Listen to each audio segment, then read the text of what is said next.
Hello everyone, स्वागत है आप लोगों का हमारे यूट्यूब चैनल मीडिया एजुकेटर में। तो अभी तक हम लोगों ने जो डिस्कस किया है नॉर्मेटिव थ्योरीज में, हमने चार कम्युनिकेशन थ्योरीज को डिस्कस किया है। नॉर्मेटिव थ्योरीज में मेनली चार थ्योरीज की बात की गई है, जिसमें ऑथोरिटेरियन थ्योरीज है, लिबर्टेरियन थ्योरीज है, सोशल रिस्पॉन्सिबिलिटी थ्योरीज है और सोवियत मीडिया थ्योरीज है।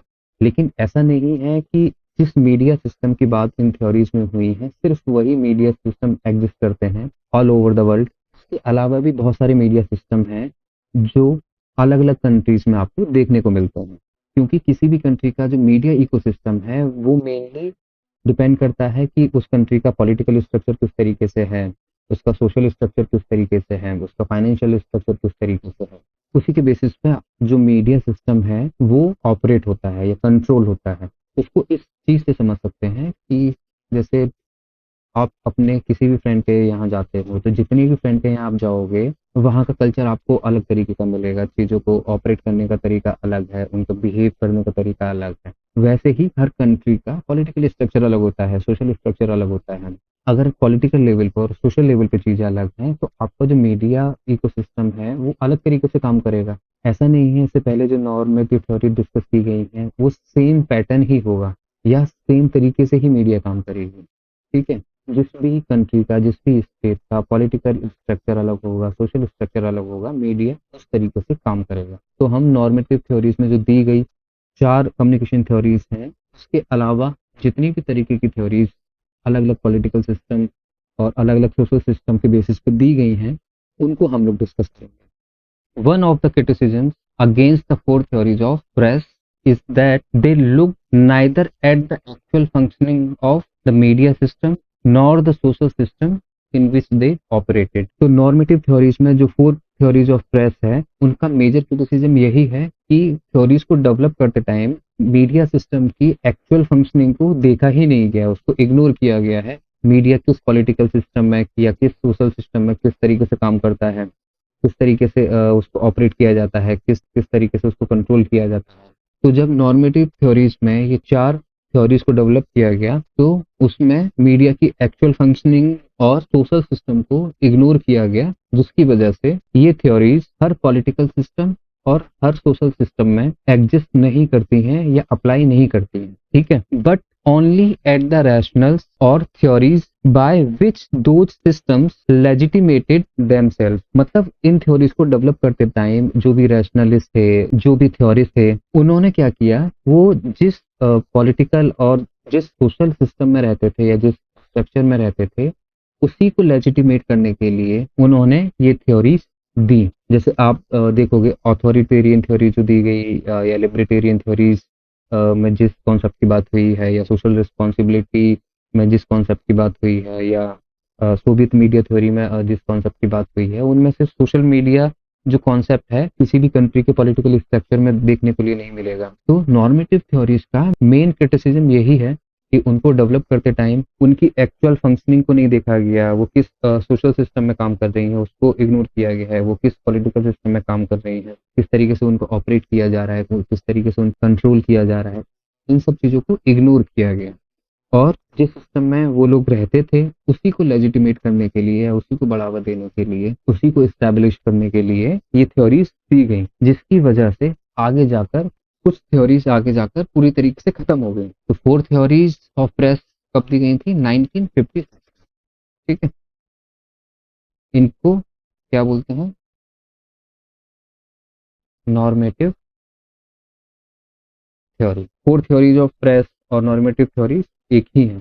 कब दिया गया था? 1956 में। In 1977 Lowenstein and Merrill elaborated four types. जो नॉर्मेटिव थ्योरीज में कम्युनिकेशन की जो चार थ्योरीज दी गई थी उन्हीं को आगे जाके इलेबोरेट किया लॉन्स्टीन और मेरिल्स ने। इन्होंने क्या बताया कि जो ऑथोरिटेरियन थ्योरी है उस पर नेगेटिव गवर्नमेंट कंट्रोल होता है। नेगेटिव गवर्नमेंट कंट्रोल किस तरीके से होता है कि जो ऑथोरिटेरियन थ्योरी में हम लोगों ने डिस्कस किया था कि जो भी स्टेट की या उस कंट्री की जो मीडिया है उसको वहाँ की स्टेट कंट्रोल करती है, उसकी गवर्नमेंट कंट्रोल करती है पूरी तरीके से, कि क्या चीज़ पब्लिश होगी, क्या चीज़ ब्रॉडकास्ट होगी, वो सरकार ही कंट्रोल करती है लाइसेंस सिस्टम के थ्रू और सेंसरशिप के थ्रू। ठीक है, वो पूरी तरीके से मीडिया क्या है, गवर्नमेंट के कंट्रोल में होती है। तो उसी को लॉन्स्टीन और मेरिल्स ने क्या कहा है? Negative control.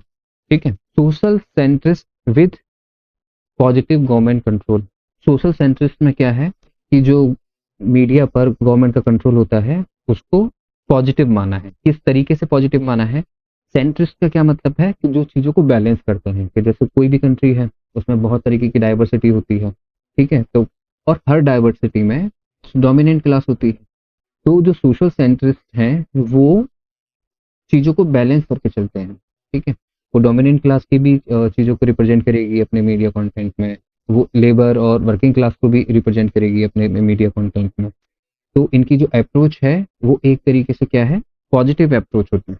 इस चीजों को बैलेंस करके प्रेजेंट करना है, बैलेंस करके दिखाना, एक साइड की भी बात रखी जाए और दूसरे साइड की भी बात रखी जाए, इसलिए इसको पॉजिटिव गवर्नमेंट कंट्रोल कहा गया, ठीक है।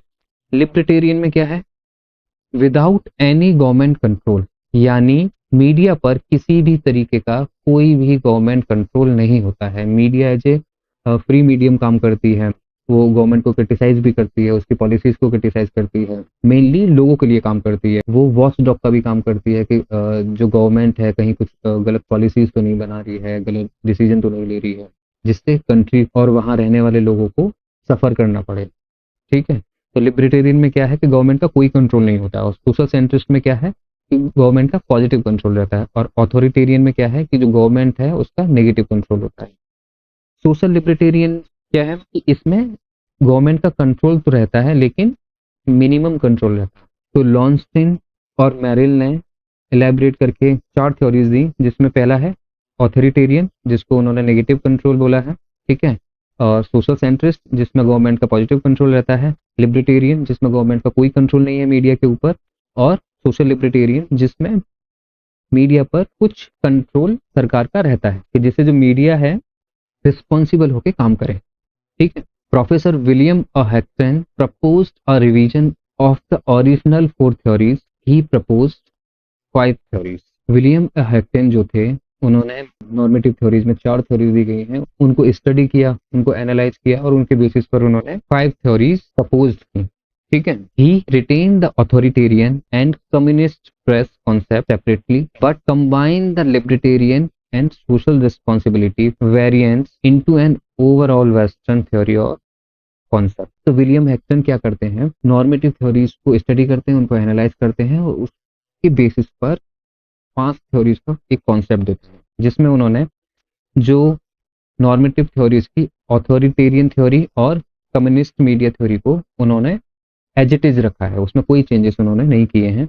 लेकिन जो लिबर्टेरियन थ्योरी है और जो सोशल रिस्पॉन्सिबिलिटी थ्योरी है, उनको कंबाइन करके एक नई थ्योरीज दी, जिसको कहते हैं वेस्टर्न थ्योरी या वेस्टर्न कॉन्सेप्ट, ठीक है। आपको यही चीजें याद रखनी है कि विलियम हेक्टन ने कितनी थ्योरीज दी थी? 5। किसके बेसिस पे? नॉर्मेटिव थ्योरीज में जो 4 थ्योरीज हैं उनको स्टडी करके, उनको एनालाइज करके 5 थ्योरीज का कॉन्सेप्ट दिया, जिसमें उन्होंने ऑथोरिटेरियन और कम्युनिस्ट मीडिया थ्योरी को एज इट इज रखा है और लिबर्टेरियन और सोशल रिस्पॉन्सिबिलिटी थ्योरी को मिलाकर एक नई थ्योरी दी है, वेस्टर्न थ्योरी और वेस्टर्न कॉन्सेप्ट, ठीक है। एक ये हो गया, सेकंड ये हो गया, थर्ड हो गया वेस्टर्न थ्योरी, ठीक है। लेकिन इन्होंने कितनी थ्योरीज दी हैं? 5। Hasten introduced 2 new categories, one is revolutionary, second is development model, ठीक है। तो उन्होंने इन 3 के अलावा 2 थ्योरीज और दी। फोर्थ है आपकी रिवॉल्यूशनरी थ्योरी और फिफ्थ है आपकी डेवलपमेंट थ्योरी, ठीक है। He defined the revolutionary concept as being illegal and subversive mass communication utilising the press and broadcasting to overthrow a government और arrest control from alien rulers.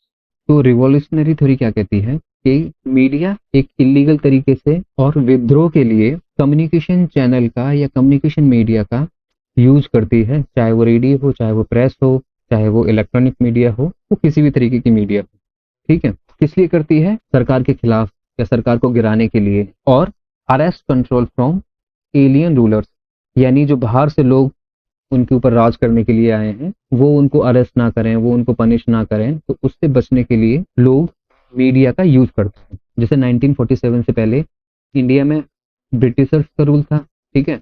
तो उनके खिलाफ कोई लिखता था या उनकी पॉलिसी के खिलाफ कुछ लिखता था, तो वो क्या करते थे, प्रेस को पनिश करने का काम करते थे कि उनकी प्रेस को सीज कर दिया, पब्लिकेशन को सीज कर दिया, प्रेस बंद कर दी उन्होंने, जो जर्नलिस्ट हैं उनको उठा के जेल में डाल दिया। लेकिन बहुत सारे लोग थे जो बिना लाइसेंस के, ठीक है, बिना सेंसरशिप के वो अपना न्यूज़पेपर चलाते थे और सरकार के बारे में लिखते थे, उनकी गलत नीतियों के बारे में, उनके गलत कामों के बारे में लोगों को बताते थे। तो रिवॉल्यूशनरी थ्योरी यही कहती है कि जो लोग हैं मीडिया का यूज एक इलीगल तरीके से करते हैं और विद्रोह के लिए करते हैं, किसके खिलाफ, सरकार के खिलाफ। The development model was a combination of communist ideas, anti-Americanism and social responsibility। यानी जो डेवलपमेंट मॉडल दिया गया एक्शन द्वारा, वो एक तरीके से कॉम्बिनेशन है किसका, कम्युनिस्ट आइडियोलॉजी का, एंटी अमेरिकनिज्म का और सोशल रिस्पॉन्सिबिलिटी का। इनको कंबाइन करके एक थ्योरी दी गई डेवलपमेंट मॉडल के नाम से। It introduce the idea that individual right must be subordinated to the larger goal of nation building and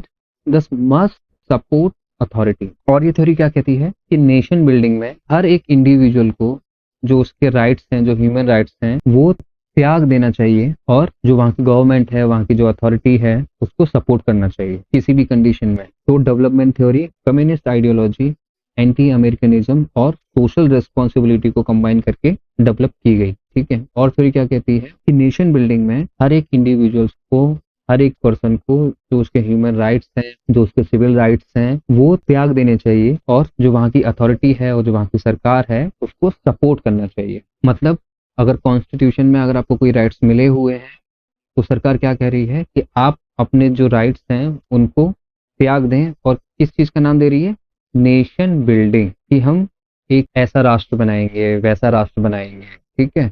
इसलिए आपको क्या करना चाहिए कि अपने जो राइट्स हैं वो सरकार को दे देने चाहिए और सरकार का सपोर्ट करना चाहिए। आगे की क्लासेस में हम लोग और भी कम्युनिकेशन थ्योरीज को डिस्कस करेंगे, और इस तरह की इंफॉर्मेटिव वीडियोज आप लोगों को पसंद आ रही हैं तो प्लीज चैनल को लाइक करिए और सब्सक्राइब करिए।